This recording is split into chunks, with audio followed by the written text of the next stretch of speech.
What does one do when they get strawberries on sale at the grocery store and they have a freeze dryer or a dehydrator? This is what we do. This is our journey.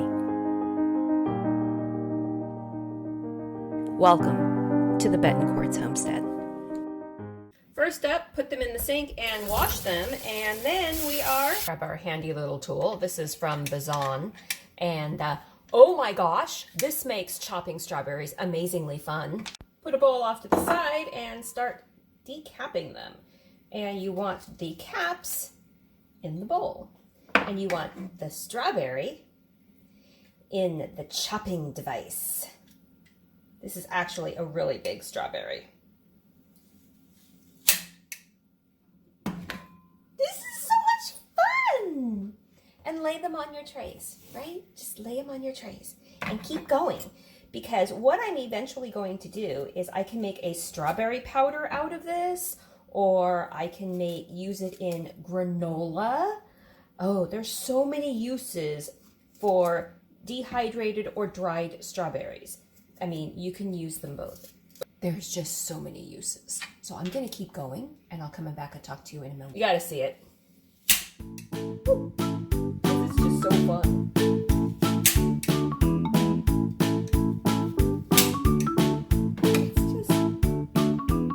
Adult homestead fun. I know some of you are going, you have like thousands of strawberry plants. Why are you buying strawberries? Because I had a craving for them and they were on sale for $1.99, and when they're on sale for $1.99, why not? Now, I did chop up a little bowl so that we could eat them fresh. The rest of them I'm just going to freeze dry because we don't eat that much, but we do bake with them. The one thing I wanted to mention, people are always telling me that they hate strawberries from the grocery store. Yeah, I do too. I do too. But what you should know is that strawberries that come from California, if you live in California, you wonder why people knock California strawberries, because they are delicious. But when you don't live in California, the strawberries that come from California, this is what they look like. They're not ripe. They're not ripe at all. And they don't have as much flavor. But you know those little stands that you get in the farm that you buy fresh strawberries from and you buy a whole flat from? Yeah, that is something I dream of, which is why I also have thousands of strawberries plants in my yard. So I'm gonna get doing this and I'll be back. Okay, full honesty, I decided I didn't want to share a bowl, so I made 2 bowls. So there you go. They just kind of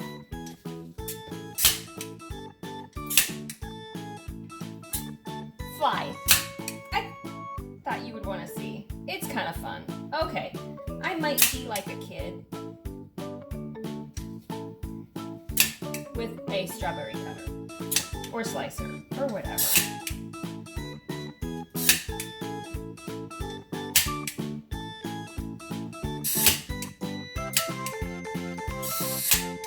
Some of the really huge ones I cut in half because they would never fit.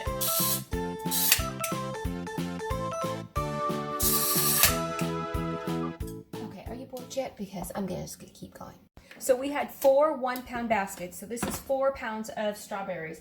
Technically, I could have double-decored them.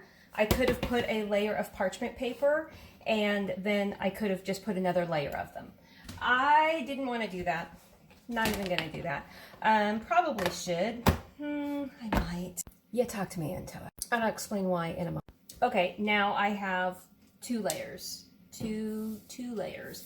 I'm going to cap this and I'm going to start working, and there's a reason I'm doing this. I need to save tray space, and I also have an extra tray of frozen pineapples that's double layered. So that's going to take extra time anyways, so I might as well do this.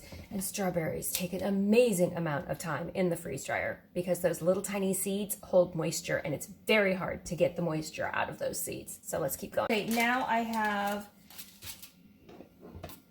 all of them laid down, but I have all of my scraps. And you know what? These would make really great tea. Like if we freeze dry it, we could make a really cool tea because the greens are edible, leaves are edible. So we're going, and you know, it's got just enough of the red on it. So I'm going to lay a single layer down, and those will become tea in the future. So So I ended up turning what was going to be 4 trays into 2 trays, which is great. Now I need to get a full, I'm going to freeze these and then we'll get back with you when we've got these frozen. I have 1 tray in there, so I have 3 trays. So I need to fill 2 trays and I think I know what I'm going to do. We'll see you on another video. But stay tuned because these will come out and we'll work on packaging them.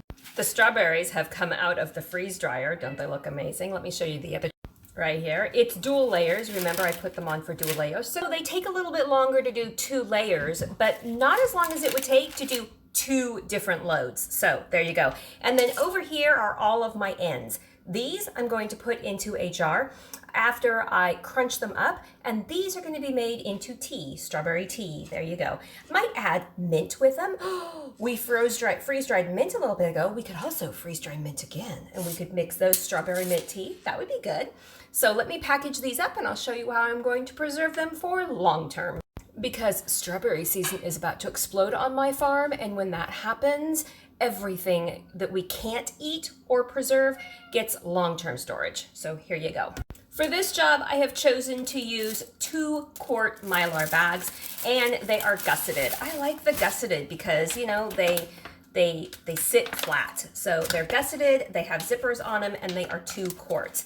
These work perfectly when you're storing fruits and vegetables, like you want to open them up and use, especially when they're freeze-dried fruits. You open them up and you're pretty much going to eat all of them when you're ready for it because it's just goodness. So this is what I'm going to store my strawberries in. Now the leaves, tops, will be different. We'll be back for that. But what size O2 absorbers would you use for the 2 quarts?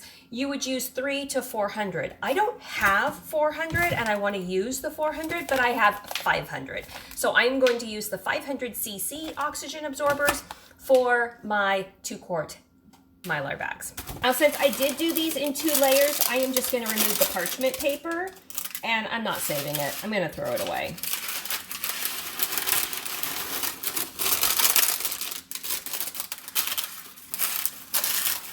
If you don't use parchment paper for things that have a lot of sugar in them, sometimes they tend to stick to the bottom. They didn't in this time. I don't use it when I'm doing strawberries and pineapples for the bottom, but I do use it when I'm doing high sugar fruits, like especially if I'm doing liquids. So we're gonna get rid of these. Then you guessed it, I am gonna go for my handy French fry hook. I think this is linked in the Zon store. If it's not, I will check and make sure it is. And all I'm gonna do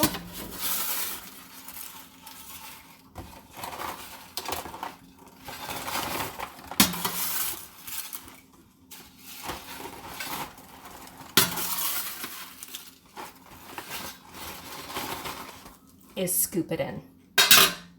That's it. On the outside of the bag, I write the load number, which number. I'm on number 99. Next time I run it, it'll be 100 loads that I have done in the freeze dryer. I write the date and I write what it is on the outside.